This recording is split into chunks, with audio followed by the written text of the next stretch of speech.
ಘಟನೆ ಪ್ರಕರಣಕ್ಕೆ ಸಂಬಂಧಪಟ್ಟಂತೆ ಇಲ್ಲಿನ ಸ್ಥಳೀಯರಿದ್ದಾರೆ, ಅವರನ್ನ ಮಾತಾಡಿಸ್ತೇನೆ. ಈ ಪ್ರಕರಣಕ್ಕೆ ಸಂಬಂಧಪಟ್ಟಂತೆ ಅವರು ಪ್ರತ್ಯಕ್ಷದರ್ಶಿಗಳು ಸಹ ಇಲ್ಲಿ ಇರುವಂಥದ್ದು. ಸರ್, ಏನಾಯಿತು ಸರ್ ನಿನ್ನೆ ಘಟನೆ ಅಂತ? ಸರ್, ನಿನ್ನೆ ಘಟನೆ ನಾವು ಸ್ವಲ್ಪ ಹೊರಗಡೆ ಇದ್ವಿ. ರಾತ್ರಿ ನ್ಯೂಸಲ್ಲೆಲ್ಲ ನೋಡಿದ್ವಿ, ಏನೋ ಒಬ್ಬರನ್ನ ಈ ರೀತಿ ಅರೆಸ್ಟ್ ಮಾಡ್ಕೊಂಡು ಬಂದಿದ್ದಾರೆ ಅಂತಂದು ಟಿ ವಿಯಲ್ಲಿ ನಮಗೆ ವಿಚಾರ ಗೊತ್ತಾಗಿದ್ದು. ಲೋ ಬಿ ಪಿ ಆಗಿ ಈ ರೀತಿ ಆಸ್ಪತ್ರೆಗೆ ಕರ್ಕೊಂಡು ಹೋಗೋದ್ರೊಳಗೆ ಮೃತಪಟ್ಟು ತೀರ್ಕೊಂಡಿದ್ದಾನೆ ಅಂತ ಒಂದು ಸುದ್ದಿ ಬಂತು. ಸುದ್ದಿನ ಬಂದ ನಂತರದಲ್ಲಿ ಸಾರ್ವಜನಿಕರು ಸಾವಿರಾರು ಜನಗಟ್ಟಲೆ ಸೇರ್ಕೊಂಡು ಒಬ್ಬ ಇದಾಗಿದ್ದಾನೆ ಅಂತಂದು ಪೊಲೀಸ್ ಇಲಾಖೆಗೆ ಥರ ನುಗ್ಗಿ ಧ್ವಂಸ ಮಾಡಿದ್ದಾರೆ. ಬಟ್ ಅದು ಏನೇ ಇದ್ದರೂ ಸಹಿತ ಎಲ್ಲ ಒಬ್ಬ ಸಾರ್ವಜನಿಕರು, ಇದು ಸಾರ್ವಜನಿಕರ ಆಸ್ತಿ, ಇದನ್ನು ರಕ್ಷಣೆ ಮಾಡಬೇಕಾಗಿರೋದು ಎಲ್ಲ ಸಾರ್ವಜನಿಕರದ್ದು ಕರ್ತವ್ಯ ಇರುತ್ತೆ. ಒಂದು ವೇಳೆ ಪೊಲೀಸು ಇಲಾಖೆಯವರು ಏನಾದ್ರು ಕರ್ಕೊಂಬಂದು ಲಾಕಪ್ ಡೆತ್ತೆ ಆಗಿದ್ದರೆ ಕಾನೂನು ರೀತಿಯಲ್ಲಿ ಏನೇನು ಕ್ರಮ ತೊಗೊಳ್ಳೋದಿದೆ, ಇವರು ಎಂಕ್ವೈರಿ ಮಾಡಲಿಲ್ಲದ್ರೆ ಇವರು IR ಅಥಾರಿಟಿ ಇದೆ, CBI ಇದೆ, CID, ಬೇರೆ ಹತ್ರ ಎಲ್ಲ ಎಂಕ್ವೈರಿ ಮಾಡಿಸ್ಬೋದು. ನಮಗೆ ಇಲ್ಲಿರ್ತಕ್ಕಂಥ ಇನ್ಸ್ಪೆಕ್ಟರ್ಗಳು ಅಥವಾ DYSP ಮೇಲೆ ನಂಬಿಕೆ ಇಲ್ಲದ್ರೆ ಬೇರೆ ಅಧಿಕಾರಿಗಳ ಹತ್ರ ಎಂಕ್ವೈರಿ ಮಾಡಿಸ್ಬೋದಿತ್ತು. ಬಟ್ ಈ ರೀತಿಯಾಗಿ ಸ್ಟೇಷನ್ನಿಗೆ, ಕಚೇರಿಗೆಲ್ಲ ನುಗ್ಗಿ ಈ ಥರ ಗಾಡಿಗಳನ್ನೆಲ್ಲ ಇದು ಮಾಡಿರೋದು ಒಬ್ಬ ಸಾರ್ವಜನಿಕವಾಗಿ ನನಗೂ ಸಹಿತ ಮನಸ್ಸಿಗೆ ನೋವಿದೆ. ಯಾರೇ ಆದರೂ ಮೊದಲು ಕಾನೂನನ್ನು ಗೌರವ ಕೊಡೋದು ನಾವು ಕಲ್ತ್ಕೋಬೇಕು. ಕಾನೂನಿಗೆ ನಾವು ಗೌರವ ಕೊಟ್ಟರೆ ಕಾನೂನು ನಮಗೆ ಒಂದು ರಕ್ಷಣೆ ನೀಡ್ತಾ ಇರ್ತೈತೆ. ಈ ರೀತಿಯಾಗಿ ಸ್ಟೇಷನ್ನು ಈ ಥರ ಕಚೇರಿಗಳೆಲ್ಲ ನುಗ್ಗಿ ಹೊಡೆದಿದ್ದು ನಾವು ನಿಜವಾಗ್ಲೂ ಖಂಡಿಸ್ತೀವಿ. ಇದು ಮಾಡಬಾರ್ದು. ಒಂದು ವೇಳೆ ಪೊಲೀಸ್ ಇಲಾಖೆದೇ ನಿರ್ಲಕ್ಷ್ಯದ ಆಗಿದ್ದರೆ ಹೋರಾಟ ಮಾಡಲಿಕ್ಕೆ ಅಥವಾ ಪ್ರತಿಭಟನೆ ಮಾಡಲಿಕ್ಕೆ ಪ್ರತಿಯೊಬ್ಬ ನಾಗರಿಕರು ಈ ದೇಶದಲ್ಲಿ ಹಕ್ಕಿದೆ. ಅದನ್ನು ಹೋರಾಟದ ಮುಖಾಂತರನ ಹೋರಾಟ ಮಾಡಿ ಅವ್ರನ್ನ ಬೇಕಾದ್ರೆ ಅಮಾನತುಗೊಳಿಸೋದು ಅಥವಾ ಇನ್ನೊಂದು ಅವರಿಂದ ತಪ್ಪಾಗಿದ್ದರೆ ಅವ್ರಿಗೆ ಏನು ಪನಿಷ್ಮೆಂಟ್ ಇದೆಯೋ ಅದನ್ನು ಕಾನೂನು ರೀತಿಯಲ್ಲಿ ಕೊಡಿಸ್ಬೋದಿತ್ತು. ಬಟ್ ಈ ರೀತಿ ಮಾಡಿದ್ದು ಒಬ್ಬ ನಾಗರಿಕರಾಗಿ ನನಗೆ ಭಾಳ ನೋವಿದೆ ಸರ್.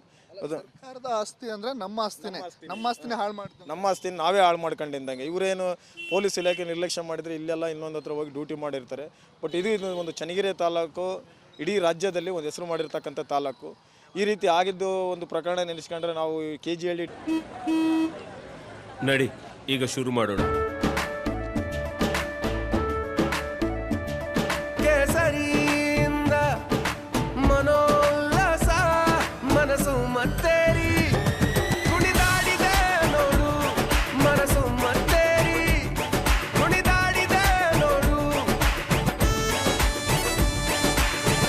ಕ್ಷಣ ಕ್ಷಣವೂ ಆಚರಿಸಿ ಕೇಸರಿ ಹಬ್ಬ.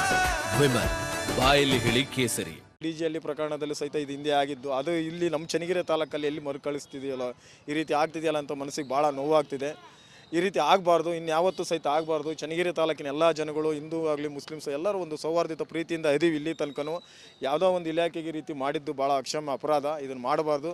ಇದ್ರ ಬಗ್ಗೆ ಯಾರ್ಯಾರು ಏನೇನು ಇದು ಆಗಿದೋ ಅದ್ರ ಬಗ್ಗೆ ಕಾನೂನಿದೆ. ಎಲ್ಲ ರೀತಿಯಲ್ಲಿ ತನಿಖೆ ಮಾಡಿಕೊಂಡು ಎಲ್ಲ ಸಾರ್ವಜನಿಕರು ಶಾಂತಿಯಿಂದ ನೆಮ್ಮದಿಯಿಂದ ಈ ಚನ್ನಗಿರಿ ತಾಲೂಕನ್ನು ಮತ್ತೆ ಹಿಂದೆ ಯಾವ ಥರ ಶಾಂತಿ ನೆಮ್ಮದಿಯಿಂದ ಇತ್ತು ಆ ಥರದ ಮುಂದೆ ಅದೇ ಥರ ಇದ್ಕೊಂಡು ಹೋಗಲಿಕ್ಕೆ ಸರ್ಕಾರ ಮತ್ತು ಪೊಲೀಸ್ ಇಲಾಖೆ ಏನಿದೆಯೋ ಅದೆಲ್ಲದೂ ಸೂಕ್ತ ಕ್ರಮ ತಗೋಬೇಕಂತ ಹೇಳಿ ನಾನು ಒಂದೆರಡು ಮಾತು. ಸರ್, ಈ ಥರದ ಘಟನೆಗಳು ಈ ಹಿಂದೆ ಏನಾದ್ರು ನೋಡಿದ್ರಾ ನೀವು? ಇಲ್ಲ ಸರ್, ಈ ಥರದ ಇಂಥ ಘಟನೆಗಳನ್ನು ಯಾವಾಗ ನಡೆದಿಲ್ಲ. ನಾವು ನಮ್ಮ ಸರ್ವಿಸಿಗೆ ಬಂದಾಗ ಸಮೇತ ನಾವು ನೋಡಿಲ್ಲ. ಆದರೂ ಬಿಟ್ಟು ಬೆಂಗಳೂರಲ್ಲಿ ಘಟನೆಗಳನ್ನು ನಡೆದವನ್ನು ಮಾಧ್ಯಮದಲ್ಲಿ ನೋಡ್ತಿದ್ವಿ ಮತ್ತು ಪೇಪರ್ನಲ್ಲಿ ನೋಡ್ತಾ ಇದ್ವಿ.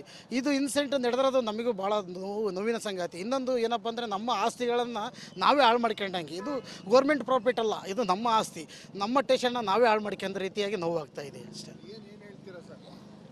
ಇಲ್ಲ ಸರ್, ನಾವು ಮಾತಾಡೋದು ನೋಡಿದ್ರಾ ನಿನ್ನೆ? ಇಲ್ಲ, ನಾವು ಇದ್ದಿಲ್ಲ ಸರ್. ನಿಮ್ಮ ಅನಿಸಿಕೆ ಏನು ಕೇಳ್ತಾರೆ ಸರ್? ಆಗಿದೆ, ನೋವಾಗಿದೆ, ಪಾಪ ಆಗಿಲ್ಲ ಅಂತ ಹೇಳ್ತಿಲ್ಲ. ನೋವು ಆಗಿದ್ರು ಪಾಪ ಅವರಿಗೆ ಆ ಥರ ಪಾಪ ಪೊಲೀಸ್ನರೇ ಆಗಲಿ, ಪಾಪ ಸಬ್ ಇನ್ಸ್ಪೆಕ್ಟರ್ ಆಗಲಿ, ಸರ್ಕಲ್ ಇನ್ಸ್ಪೆಕ್ಟರ್ ಅವ್ರೇನು ಮಾಡ್ಬೇಕು ಅಂತ ಮಾಡಿಲ್ಲ. ಅವ್ರು ಕರ್ಕೊಂಬಂದರೆ ಆಗಿದೆ, ಅನಾಹುತ ಆಗಿದೆ, ಆಗಿಲ್ಲ ಅಂತ ಹೇಳ್ತಿಲ್ಲ. ಅವ್ರು ಏನಂತಂದರೆ ಪಾಪ ಅವ್ರು ಮಾಡಬಾರ್ದು, ಪಾಪ ಹಾರ್ಟ್ ಅಟ್ಯಾಕ್ ಆಗಿತ್ತು, ಇದಾಗಿತ್ತು, ಏನಾಗಿತ್ತು ನಮಗೆ ಗೊತ್ತಿಲ್ಲ ವಿಚಾರ. ಅದು ನಾವು ರಾತ್ರಿ 7:30 8 ಗಂಟೆಗೆ ಇದ್ವಿ. ಇದೇ ನಾನು ಪ್ಲೇಸ್ ಸ್ವಂತ ನಮ್ಮ ಊರು.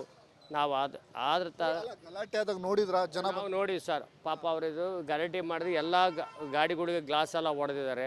ಅದು ಮಾಡಬಾರ್ದು, ಅದು ತಪ್ಪು. ಎಷ್ಟು ಜನ ಇದ್ರು ಸರ್ ಅಂದಾಜು ಒಂದು 500 ಜನದಿಂದ ಮೇಲಿದ್ರು ಸರ್. ನಾವು ಸುಳ್ಳು ಪಳ್ಳು ಹೇಳಕ್ಕೆ ತಯಾರಿಲ್ಲ. ನಾವು ಇದ್ವಿ, ನಮ್ಮ ಮನೆ ತಗಲೇ ನಂದೇ ಗಾಡಿ ಹೊಡೆದ. ನಾವು ಅದಕ್ಕೆ ತಲೆ ಕೆಡಿಸ್ಕೊಳ್ಳಲ್ಲ. ಯಾಕಂದರೆ ಪಾಪ ಅವ್ರಿಗೆ ನೋವಾಗಿದೇ ಮಾಡಿದ್ದಾರೆ. ಪಾಪ ಉದ್ದಕ್ಕೂ ಹೊಡ್ಕೊಂತ ಹೋಗಿದ್ದಾರೆ. ಇದು ಸತ್ಯದ ಕತೆ. ಇದು ಎಲ್ಲಿ ಬೇಕಾದ್ರೆ ಮಾನವೀಯ ದೇವಸ್ಥಾನ ಕರ್ಕೊಂಡ್ರೆ ನಾನು ರೆಡಿ ಇದ್ದೀನಿ. ಯಾಕಂತ ಅಂದರೆ ಅವನಿಗೆ ನೋವಾಗಿದೆ, ನೋವಾಗಿದ್ರೆ ಅವನಿಗೆ ಮಾಡ್ಕೋಬೇಕು ಹೊರತು ಬೇರೆ ಗಾಡಿಗಳು ಯಾಕ್ರಿ ಹೊಡಿಬೇಕು? ಎಲ್ಲ ಕಾರ್ಗಳೆಲ್ಲ ದುಃಖಿ ನಚ್ಚಿ ಮಾಡಿದ್ದಾರೆ. ಅದು ಮಾಡಬಾರ್ದು. ಅವನಿಗೆ ನೋವಾಗಿದೆಯಾ ತಾನೇ? ನೋವಾದರೆ ಅವನು ಮನಸ್ಸಲ್ಲಿ ಇಟ್ಕೋಬೇಕು, ಮನಸ್ಸು ಬಿಟ್ಟು ತೋರಿಸ್ಬಾರ್ದು. ಸುಮ್ಮನೆ ಯಾಕೆ ಗಾಡಿಗಳು ಯಾಕೆ ಹೊಡಿಬೇಕು? ಇದು ತಪ್ಪು ತಾನೆ. ತಪ್ಪು ಮಾಡಿದ್ರೆ ಕ್ರಮ ಕೈಗೊಳ್ಳಿ. ಕೈಗೊಳ್ಳಿ. ಅದಕ್ಕೆ ನಾನು ಅಧಿಕಾರಿಗಳಿಗೆ ನಾನು ಹಾನಿ ಮಾಡೋದು ತಪ್ಪು ಅಂತ. ತಪ್ಪು. ಈಗ ತಪ್ಪು ಮಾಡಿದ್ರೆ ಅವ್ರಿಗೆ ಕ್ರಮ ತಗೋಬೇಕು. ತಪ್ಪು ಮಾಡಿದ್ರೆ ಯಾರಿಗೂ ಬಿಡಬಾರ್ದು. ಯಾರು ಸರ್ಕಾರಿ ಆಸ್ತಿ ಇರಲಿ ನಮ್ಮ ಆಸ್ತಿಲಿ ಎರಡು ಒಂದೇನೆ. ಅವ್ರ ಮೇಲೆ ಕ್ರಮ ಇದಿಷ್ಟು ಇಲ್ಲಿನ ಸಾರ್ವಜನಿಕರ ಮಾತಾಗಿರುವಂಥದ್ದು. ಯಾರೇ ತಪ್ಪು ಮಾಡಿದ್ರು ಸಹ ಅವ್ರ ಮೇಲೆ ಕ್ರಮವನ್ನು ಕೈಗೊಳ್ಳಿ.